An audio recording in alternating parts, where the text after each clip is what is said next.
Hey everyone, welcome to Happy Hour. I am your host, Björk Benediktsson, the founder of Audio Issues and the author of Step by Step Mixing.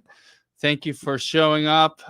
As always, if you are not on the email list already and you're seeing this for the first time, you just wandered in here off the street, please go and download my mix translation cheat sheet at mixfinisher.com.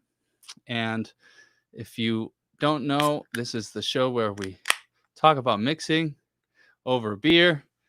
If you are having a beer or a drink of some sort, let me know what you're drinking. I am drinking a Dragoon Brewing Company Santa Cruiser Golden Ale. Dragoon is a Tucson-based brewery, so supporting local as always. Let me know in the comments what you're drinking and also what DAW you're using. Cheers. So today we have a very special guest, my friend Jon Tidey from the Reaper blog, and we're gonna talk about Reaper, Logic, maybe some other DAWs, and feel free to chime in with any questions. We'd love to answer all of them as they come in. So don't be afraid to ask any questions. There's no question too stupid to answer, and the stupider, maybe the more fun the answer. So without further ado, introducing Jon Tidey. Hey, Jon. Thanks for coming on. Hey, Björgvin. Hello, everyone. Happy to be here. Yeah. This is fun. Cool. I haven't done a live stream on someone else's show before. No. Yeah, it's great because I'd much rather have a conversation than have to hold the show on my own. Yeah. It's like when we did podcasts, only it's live. Right. People can hear our mistakes.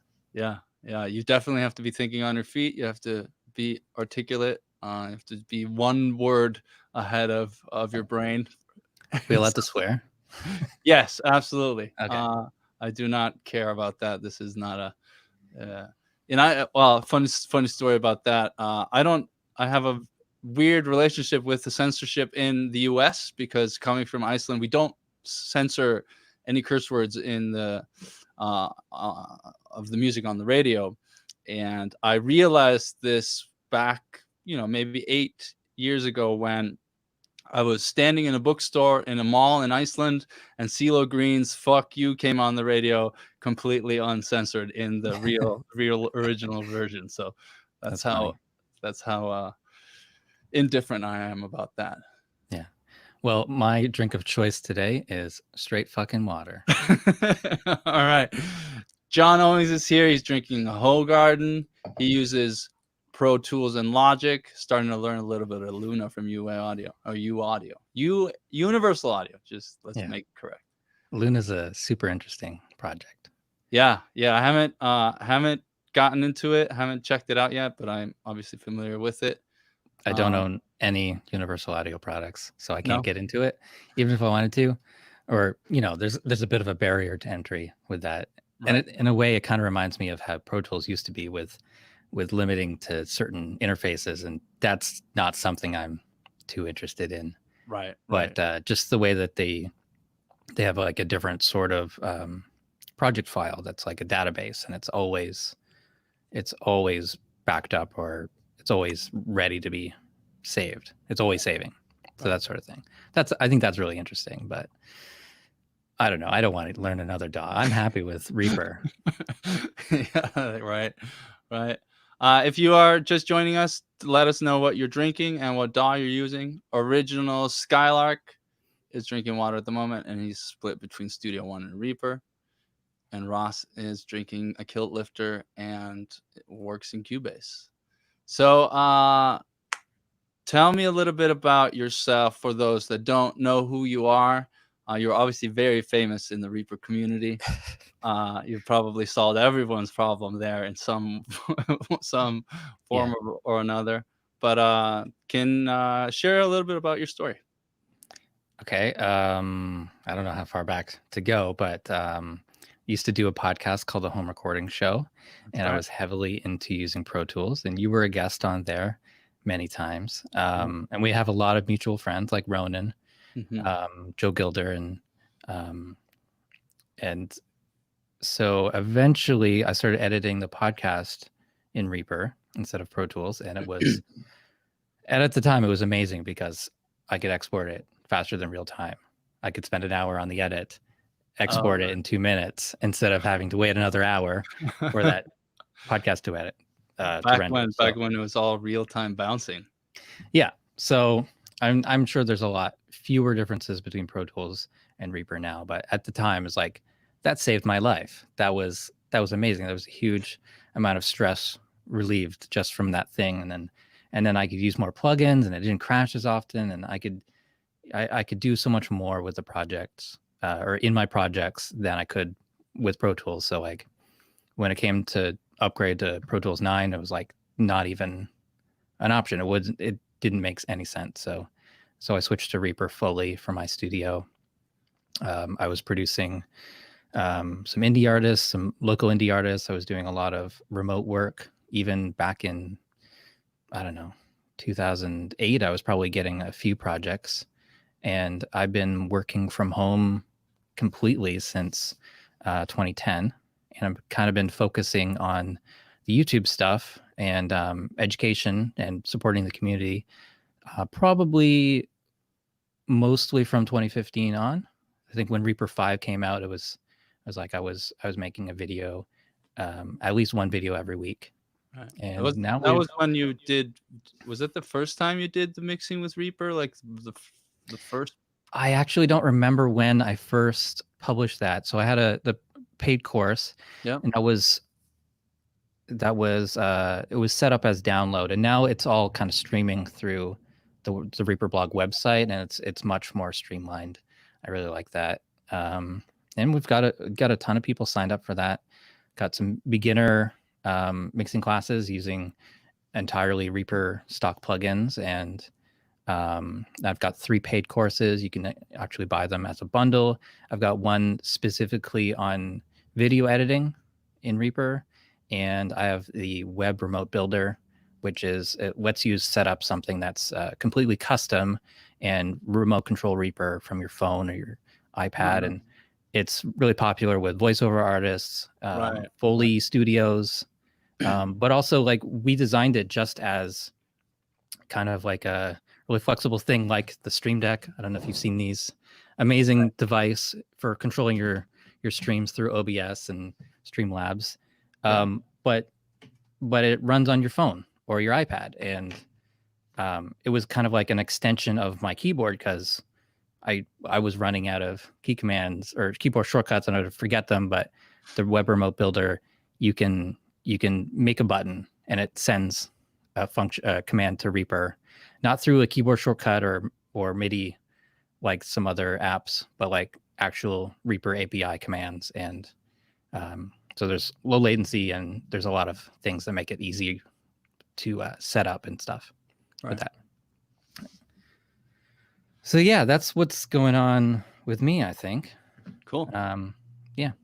YouTube channel, website, Facebook, Twitter, Patreon. Right. I'm everywhere. Awesome. Why do you, well, I guess, why does the Reaper community get the reputation for being so evangelical about Reaper? I think a lot of people had kind of a similar situation as me. Like they started out with one DAW and were just miserable, but they had invested that money and were stuck with it and weren't getting any work done, or they weren't feeling creative. And then Reaper kind of saved our lives in a way, because there's just so much freedom with it. Okay. Yeah. And the cost is very, the cost is definitely a factor. So there's no monthly subscription. There's no yearly subscription. You'll like you buy a license, you'll get it for like, you'll get updates almost weekly for like 6 years. Right. And then it's like $60 or $225 for the commercial license to renew. So, that's what, $2 a month or something like that when it comes down to it. So yeah, it's yeah, really affordable. Super affordable. Cool. If you're just joining us, we're having happy hour again, as always, on Thursdays at 4:30 Pacific time, and taking all your audio questions, mixing questions. Feel free to ask us anything you want in the chat, and we'll get to it. And also let us know what you're drinking, even if it's only water. Water is important. Yes. Well, I also have water just in case. Yeah. So let's talk about. People really like talking about mixing here. So, what is your mixing process like? I've got things pretty well templated in Reaper. So there's a lot of things in Reaper that help with that. So there's project templates, track templates, effects chains, plugin presets. And I think most DAWs have things like that. So I will do a bit of file organization, usually just in Finder or Explorer. I've kind of switched to PC recently. Okay. And so just things like cleaning up the names and stuff like that and checking for duplicates and stuff like that. So I'll dump all the files into the project. I'll import a track template that's just my basic track folders. So like a guitar bus, a drum bus, that sort of thing. It's like 10 tracks. I have another template that's just all my kind of favorite effects tracks, like a couple different reverbs, couple different delays, some parallel distortion sorts of effects. Yeah. And I'll just copy and paste and put things into folders, and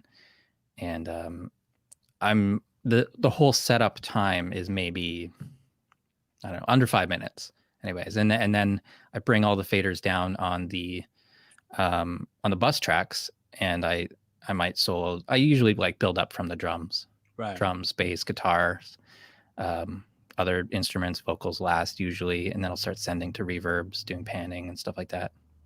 Nice. I use an old Behringer BCF 2000 control surface, and that's really good. Well, I don't want to say it's good. It's like it's old and it's clunky, and like you can't get good. Like mine's got a big hole in it, but like having 8 faders like is just great because I have a button in Reaper that just shows me my folder tracks and hides everything else.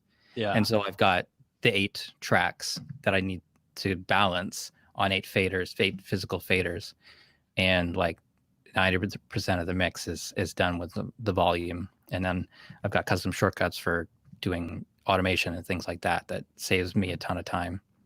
Like what? So when you say that custom shortcuts for automation, what's I totally agree with you because I'm in the process of getting myself one of those fader port 16s because I really miss back in the live sound days. I would use an actual mixing board, but analog or digital. Everything became digital right before I quit, doing live sound. And I just miss the tactile sensation of being able to sort of massage things in place that isn't just done with like a mouse click. Yeah, being able to only edit one track at a time is like with the mouse is definitely slows you down. Like I don't care about having like more than 8 faders. Like I think even those little single channel fader ports, those will improve your workflow. Yeah, I have I'm like the old 1 fader port. Yeah. But I want a few more. Maybe the 8 is enough actually. Yeah, before I did that, I used the mod wheel on my keyboard, and I would just select a track and roll that really quickly, and I can kind of set that, and that kind of avoided the need to buy a fader port. Okay. So if you guys have a mod wheel that kind of stays in position, you can do that. In Reaper, it's really easy to like map pretty much anything to MIDI or keyboard shortcuts and things like that, or mouse wheel. What I'm actually eyeing these days is the Softtube Console 1 fader, because it's actually a 10 channel control surface. Okay. So you're working in banks of 10. It's much easier to count. Yeah, like the metric system. Yeah. So but they're like $800 here, and that's kind of like that's the cost of a new computer. Yeah. Pretty much. So or that's a whole bunch of new lights for my live stream and things like that. Right. So I could actually make these lights more saturated if I had a bit more money, things like that. But it would take up a lot less space. And from what I've seen, they work really well. So that's kind of what I'm thinking of getting. I forget what the actual question was about automation. Oh, just, I mean, I guess in general, well, I deflected my own question immediately by talking about the fader form, but I just, you talked about keyboard shortcuts with automation. Yeah. So Reaper has this interesting automation mode called latch preview, and it's similar to how Pro Tools has a mode called preview. I think it's called preview. I can't remember exactly, but it lets you work in chunks and kind of in a way where any automation that's there is sort of bypassed. So you can freely move any parameter, whether it's effects, track controls, faders, things like that. And then, like, you can play the song in the loop. You can play like just the verse and loop that, and you get everything dialed in. You press a button on the keyboard, or how I've set it up, and it writes all of those changes. Anything that I've touched, it will write an automation lane with points within that time selection. There's also buttons that could go like from there to the beginning or there to the end. So I'm just like using the region function, which is kind of a preset or a saved defined time selection. So there's markers which are an instant point in time. Mm-hmm. So like you could have a marker for, a bad edit is here, or, fix this thing, and you can use regions to define lengths of time. So this is the length of the chorus. You double click in it and it sets your time range, and it will loop. Gotcha. Oh, we lost him. Well, let's see if he comes back.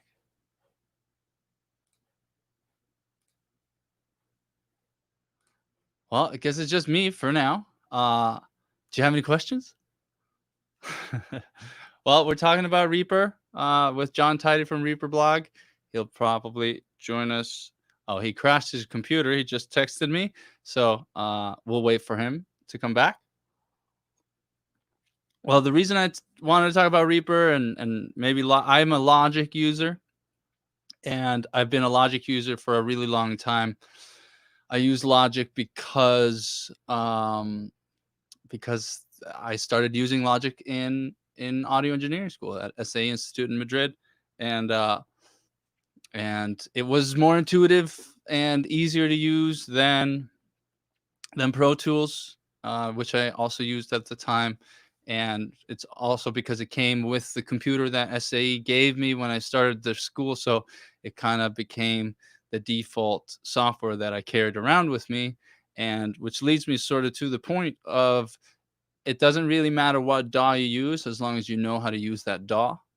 I am I'm not necessarily looking to learn another DAW because I'm so locked into how Logic works. But in the recent months or year or so, I've been thinking that maybe I don't know Logic that well. Definitely don't have a ton of keyboard shortcuts that I work on. So I am looking into some other DAWs, Reaper being one of them. But I've always had my eye on Studio One because it's somehow intrigues me in some way, and something that I might be checking out here in the near future. Not saying I'm a convert yet. I might just be ambidextrous. That's a word, right? And might be using a few different ones, as many people do. Many people might use the editing functions of Pro Tools, but then the musical songwriting functions of Logic. And John's back. Oh, well, he's setting up his audio. Well, John always asks, do you use your fader port to automate? Yeah. It's one of the best things to do with your fader ports is automation, is vocal writing, and those sorts of things, because you just have more touch. I just did this on a mix this week where I just wrote the vocal And this is after I do most of the processing, so I tend to reduce the amount of necessary automation by using, multiple compressors and serial compression and those sorts of things. But sometimes it still needs to be written into the faders, and then I'll usually ride the lead vocal bus that already has all the processing, so that I'm not riding the track that's then being sent into a bus that already has compression on it. Because if you increase the volume of that track that's being bussed into a compressor, the compressor is just going to push against that volume of that track. So um, I tend to do most of the mixing before the automation, unless I need to do something. Unless I really need to solve a problem immediately. Ambi Dosters, yeah. Thank you for that. Original Skylark. You probably got that straight from the dictionary, I believe. Christopher says, yeah, I used Studio One before switching from Pro Tools to Reaper. It's a cool DAW. Okay, maybe I'll check it out. Falcon is an FL Studio user. It also has a function to record automation and loop mode. Seems similar. Yeah. FL Studio is something that I haven't quite gotten. I've never really looked at. I think that back in the day I used Fruity Loops a little bit, but nothing. I didn't use it for any other purpose than to just make a couple beats here and there. Let's see if John is ready. Okay. Hello. You were pitched down an octave when I came back, so. Well, how did that sound? Not ideal. Bad algorithm. Yeah. Sorry about that. Yeah, just my computer completely shut off. Oh, really? Yeah, that's the first crash on this PC so far. All right. So I guess, it's been a week since I owned it, so I guess that's pretty good. Right. Yeah. Well, at least we had. At least you weren't running your own stream and you crashed your own stream.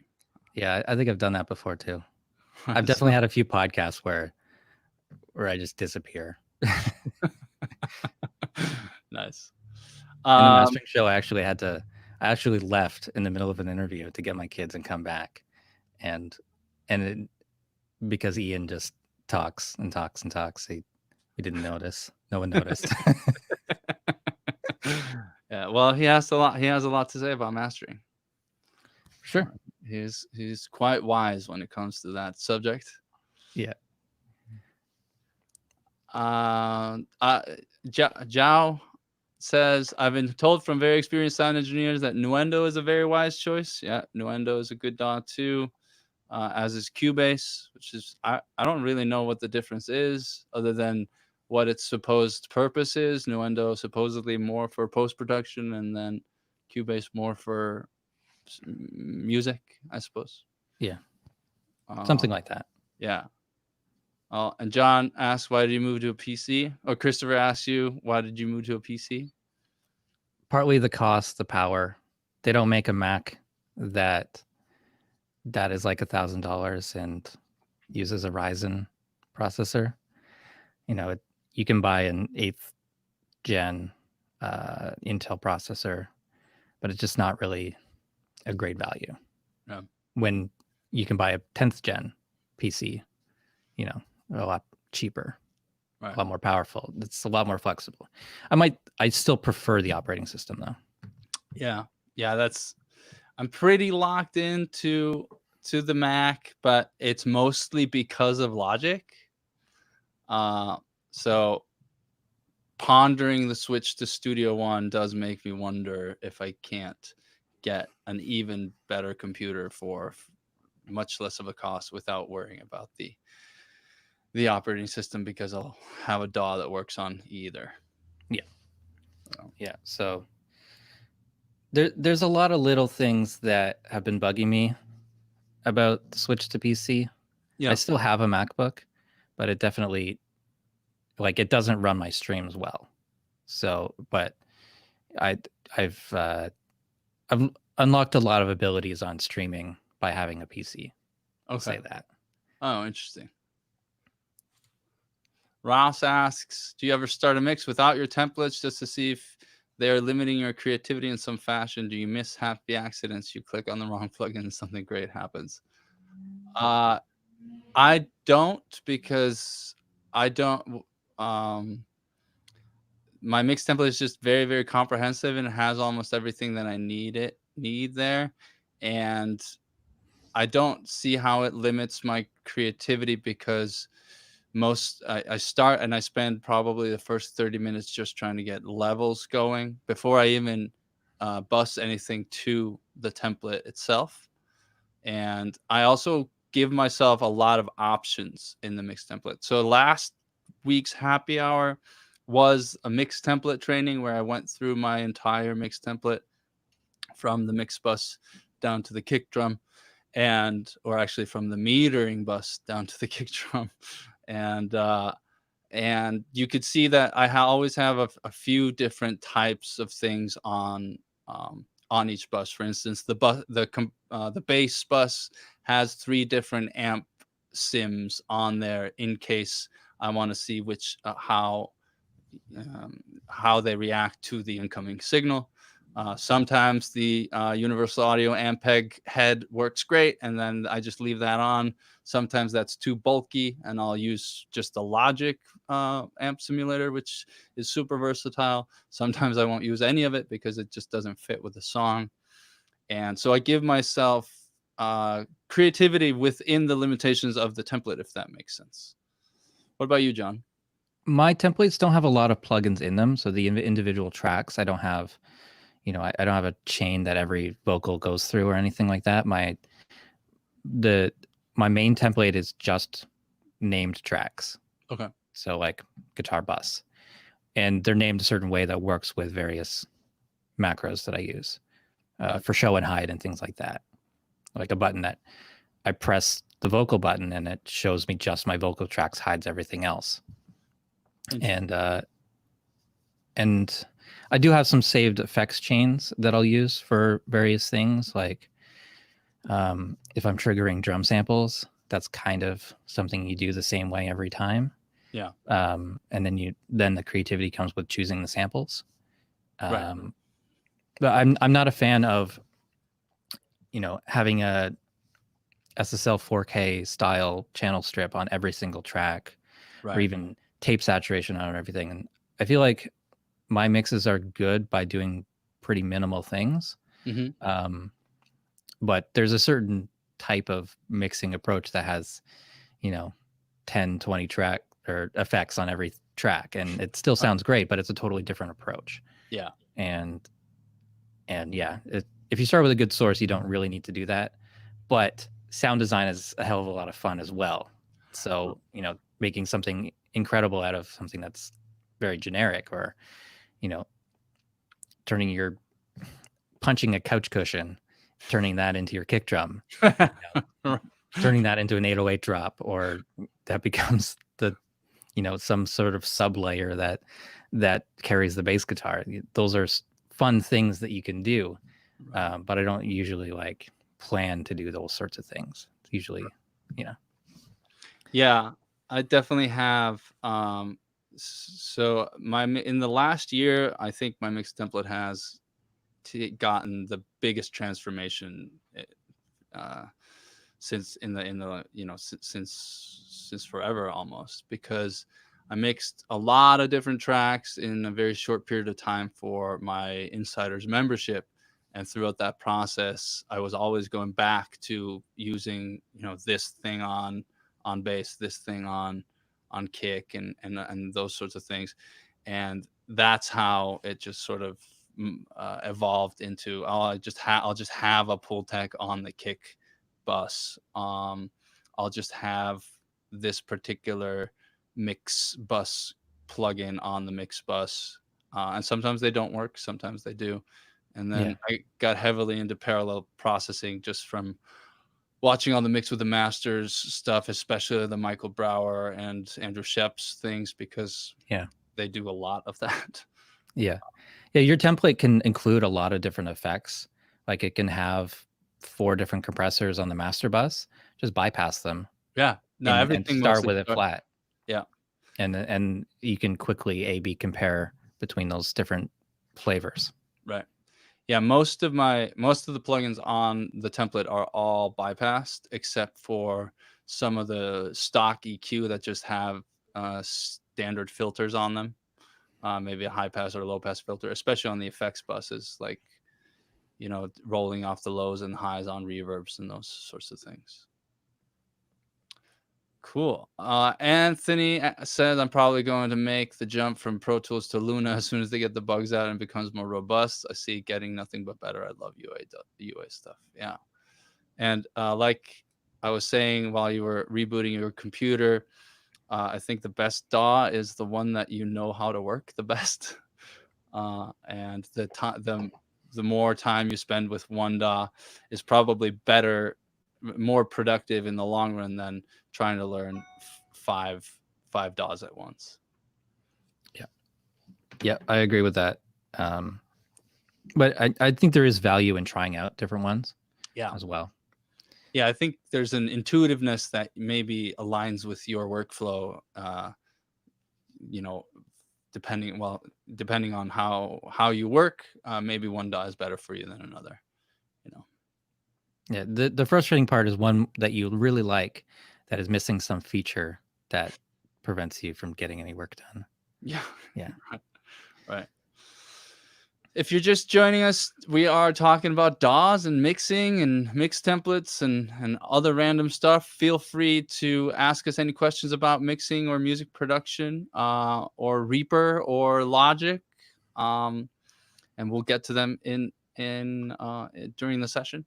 And let us know what DAW you are using, and if you're having a happy hour beverage, please let us know what you're drinking as well. So I see the fancy diffuser there on your right. Yeah. Mm-hmm. I've got 4 more panels on this side as well. Nice. Do you use any room correction software, or do you just tune your room? I don't. I own the Arc 2 system. I almost never use it. I don't think I've used it in 5 years, honestly. Okay. I think I tried setting it up when I first moved into this house, and I just couldn't really enjoy it. Yeah. I don't know. Too many it's too tricky to get it set up correctly. And yeah, just acoustic treatment is worth its weight. So just rely on that. Yeah. So I like diffusion here because it doesn't sound like claustrophobic. Like it controls the sound, but it doesn't like suck the life out of something. I used to have I mean, this is a weird location that I have here. I kind of split my living room into 2 rooms, kind of. So, over on this side, this is an IKEA shelf that you're seeing, one of the big expedite shelves, and I've just bolted these to it. And on the other side, I've got a TV and a couch. Oh, right. So I've got my entertainment area and I've got my work area, and this is wide enough that I can extend my arms. But there's enough acoustic treatment that you can't see. There's 4 panels that I'm looking at, 6 panels that I'm looking at over here in front of me, and then the wall behind me is far enough away that I'm getting echo and stuff like that. There's maybe a bit of echo, but it's pretty good. And just the type of work that I'm doing these days, I'm not recording artists in this house, so this doesn't make sense to have the entire room dedicated to just the computer and then have all this empty space. Just doesn't make any sense. But I had it set up like that for 2 years. Yeah. Maybe more. Yeah, I think my next project is to make that corner. I'm gonna that's just one of those super simple Auralex diffusers, but I want one of those guys just all the way down, and I might actually make that. And this is a pretty small room, and this is all dead around me. There's absorption here, absorption here, absorption here.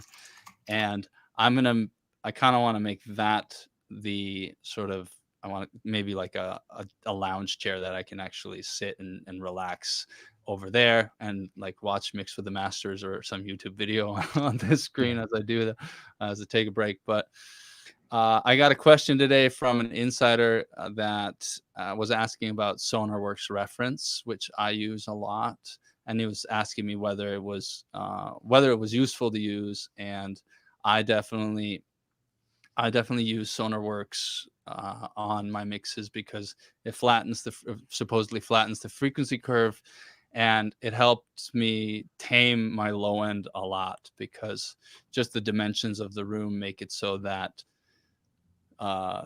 where I'm sitting is definitely a sort of a node or a standing wave in the low end, and that's not helpful at all. Yeah. John asked, did you try any other DAWs before Reaper? And I think you said Pro Tools. Pro Tools, Cubase, Logic, Sonar, Reason, Ableton, FL Studio. So pretty much all of them. Right. I tried version 1 of Studio One, and I didn't hate it immediately, but it was definitely limited at the time. I'm sure it's a lot better now. Yeah. I don't like that they have 3 different versions of it. Right. I also don't like the name.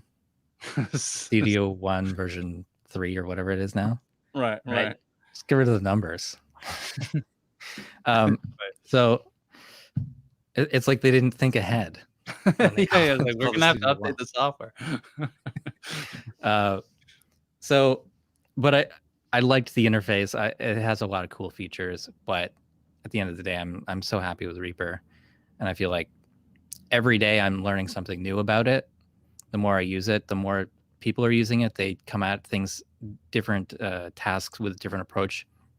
The Reaper scripting community is just growing every day, and there's so many amazing things that have been built for it, from like custom equalizers to I rely pretty heavily on a thing called Hada's loudness graph, which does a LUFS graph in real time as you play back your project, and I use that to get my dialogue levels very even and consistent for every podcast and video that I do.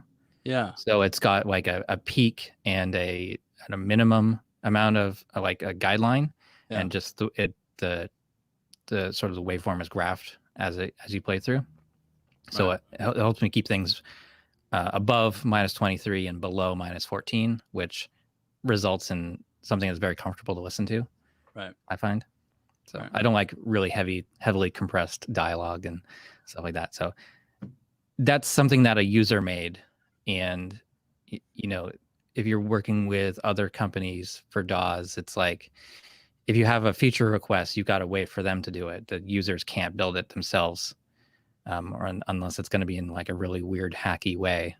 And you don't really want to use a hacked version of a DAW. So, like there was a moment when Pro Tools, the cracked version had a lot more features than the official version. Oh, really? Yeah. Faster than real-time bounce is in the hacked version first. and unlocking the audio interface restriction was in the hacked version first. So you don't want to do that. So there's a lot of great features that the community has built for Reaper, and I really appreciate that. Definitely. Christopher says, John totally converted me to Reaper. I converted a lot of people to Reaper. Solemn Oath rocks, which is a good statement, I guess. It says Adobe Audition for editing. A lot of people use Adobe Audition. I don't think I've ever seen a screenshot of it. It looks, imagine something like an Audacity, but kind of tinted green. Okay. But that's not a great description. It's okay. It does have some nice features. Yeah. But to me it's not fast. Like I edit videos in Reaper.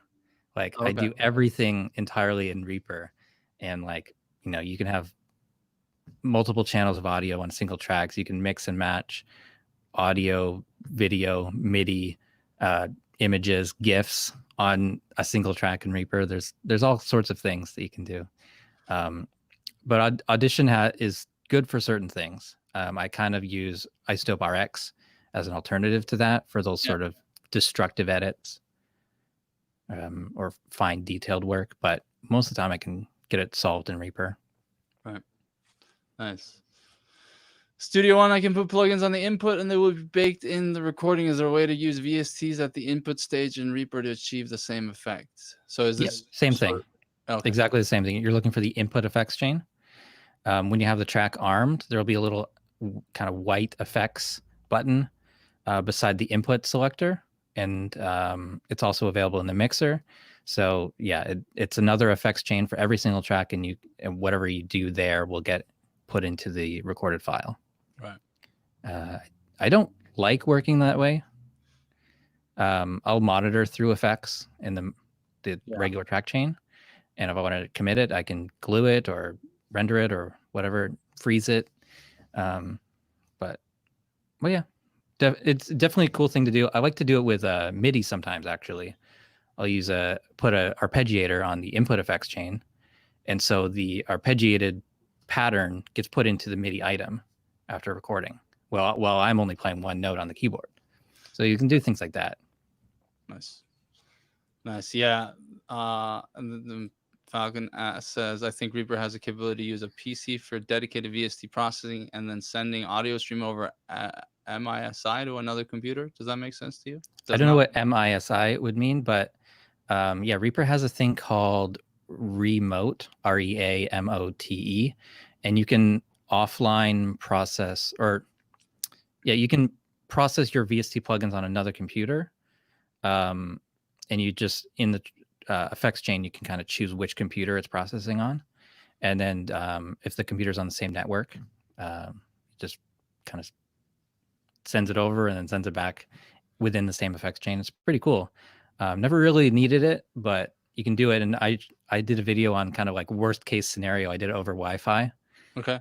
With an older MacBook. I had my main session running the project and all the audio files, and I would send the stuff over Wi-Fi and come back, and you don't lose any audio quality. It just adds latency. Right. So it's interesting. Cool. Yeah. So if you have any more questions for us, we'd be happy to answer them, whether they're about Reaper, any other DAWs, or mixing, music production, or recording in general.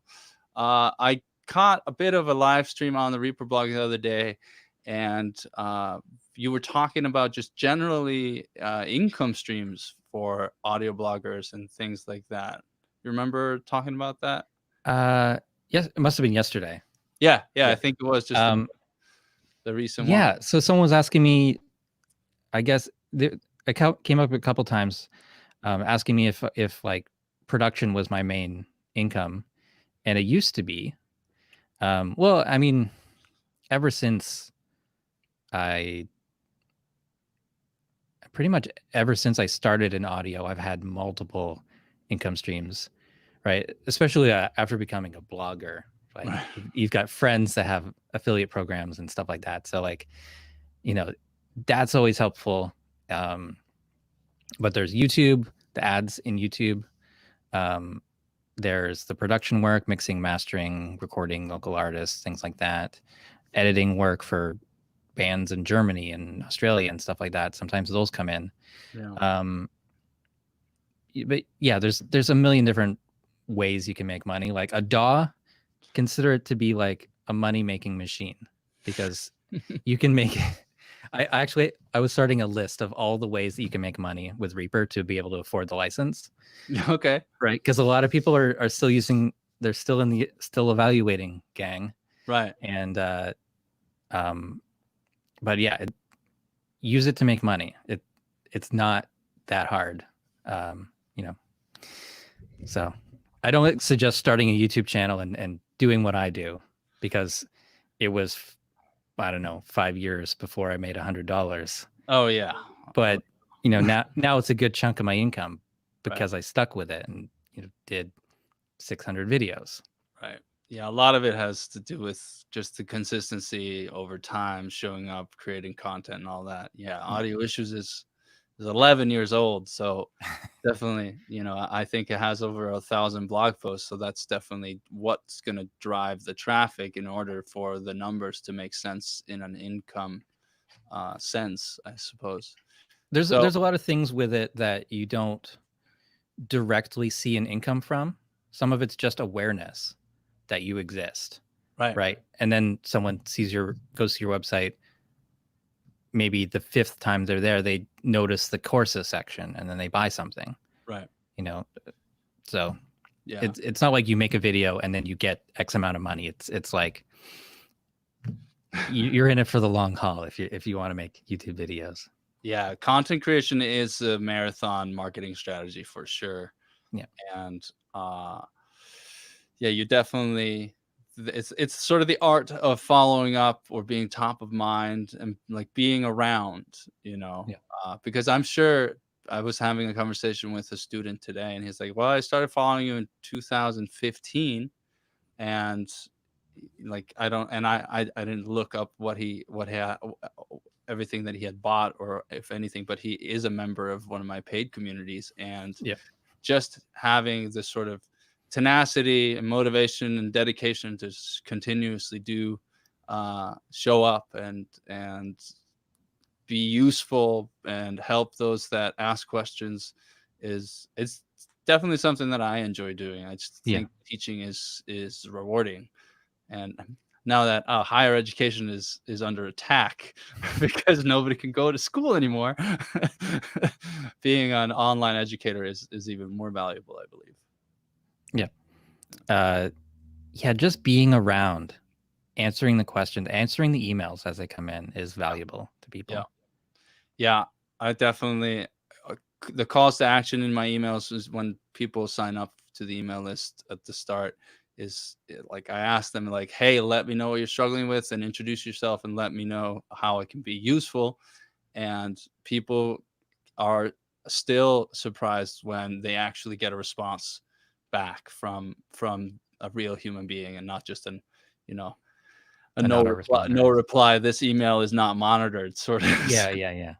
Because I think that's probably some of the more impersonal thing a brand can do. Yeah. So if you have those, you obviously have a lot of different ways. And actually, I would love to see that as either a video or a downloadable PDF of like 40 ways to make money with Reaper. Something like that. Yeah. I've heard of people using it for amusement parks. Like it's so, it's not just for, the bedroom guitarist that wants to record demos. Oh yeah, no. That maybe that's the main use case for it, but it goes beyond. It's used in many different industries. Right. But really, you could use any DAW for those sorts of things if you're clever enough. Right. But yeah. Right. Yeah. I mean, 40 ways to make money with your DAW, maybe. Yeah. Definitely. So since you do have your fingers in a lot of things and a lot of different income streams and you are consistently showing up, what does a normal week look like for Jon Tidey? And do you ever feel on the verge of burnout by all the different things that we do? I am almost always on the verge of burnout. This week is a good week, we'll say that. But over the past couple months, there's been rough weeks, and I've allowed myself to just be okay with not publishing something if I don't feel good about it. I built this PC, and that's kind of been the biggest project that I've been working on recently, and that's been fun, but also like it's been a nice distraction in a way. I spent a lot of time like optimizing things and improving my lighting and and figuring out all the streaming stuff and recording stuff, streamlining that process. But then like only made a couple videos since in 2 weeks or so that I've owned this computer. Right. And with the kids home, it's hard to really focus, like to get any deep work done. Yeah. And it's hard on them as well. So I need to keep that in mind. but I've got things going over the years so that I don't have to grind every single day or anything like that. I've been really lucky during this pandemic that I've got all these courses and that people are interested in grabbing them. And I haven't even run a sale or anything, but it's been like super. All this stuff that I've made over the past 5 years has been really popular. Right. So like video views has gone up, course sales has gone up, one-on-one lessons has gone up since mid-March. So that's amazing. Yeah. And that definitely reduces the burnout, just the encouragement that I'm doing stuff that people want. Yeah. Well, also like establishing yourself as with a platform where you can actually interact virtually, completely virtually, to virtually anyone. And and so like that's an easy thing for us because we spent so much time sort of building that knowledge base, because there's a lot of tech involved that we use every day that is hard for maybe the beginner to wrap their head around. Yeah. Just like the software that we're using now, streaming things and just all this sort of stuff. There's so many different tools that you can use. Christopher asks, both of you, how easy it is to make money from Google AdSense. I would say extremely difficult because I don't really make money from AdSense, but it is honestly because I don't allow advertising on my website. I don't have any ads from anybody except myself, and it's usually a call to action to subscribe to my email list because I believe I can serve my subscribers better with my own emails and information and products, and I make more money by selling my book than selling $2 cost per mil ad on my sidebar or things like that. That may be an ad that doesn't have anything to do with the content of the site, because the ad is usually targeting the interest of the person that is actually browsing the site, which might be about something that person was interested in 30 minutes ago. Yeah.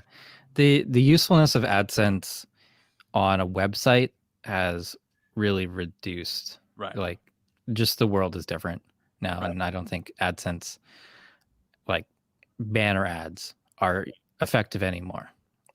So the only sort of ads that I'll run on my site will be just my own sort of things. Like if I'm running a sale, I'll make a banner for that, and maybe it works. I don't know, actually.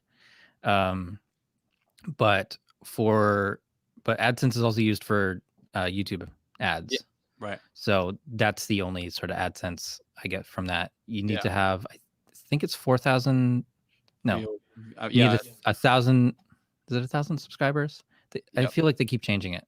And also 4,000 minutes of. Yeah, that's it. It's 1,000 and 4,000. 1,000 subscribers, 4,000 like viewable minutes or something like that. Or per month. Right. Like continuously. So I do meet that easily. So really just having the backlog of all the videos that people will click through. But definitely the new videos do the best.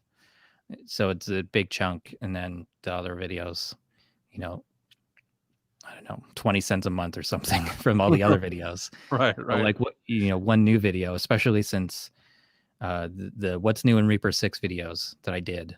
Oh my God. What? Oh, my screen shut off. I thought it was I thought it was a crash again. Okay, because the exact same thing happened. Okay. Anyways, the YouTube or the Reaper 6 video did really well. Yeah. I was very lucky with that. So and that kind of went over that. It was kind of a tipping point for my YouTube channel, where when I was getting, I don't know, 400 subscribers a month to now it's like 1,700 subscribers a month. Okay. So, and that's a lot more viewers. Right. Yeah, that's the I am so late to the YouTube train that it is probably in the wrong continent by now. Yeah, it's I don't like you need to get into it because you love to teach Right. and not because you want to make money. Right. Right. And making the money is the reward for showing up every day. Right. Yeah, for sure. Yeah, I enjoy doing the little short mixing videos because it keeps me focused, keeps me because sometimes there's a difference between, mixing a song that, just sounds good and then trying to figure out how to make that into a valuable lesson are sometimes two different things because you can get incredible artists that just have no idea how to tell you what they did and how they did it, but it keeps you on your toes to be able to extract educational knowledge from your craft as well. Yeah.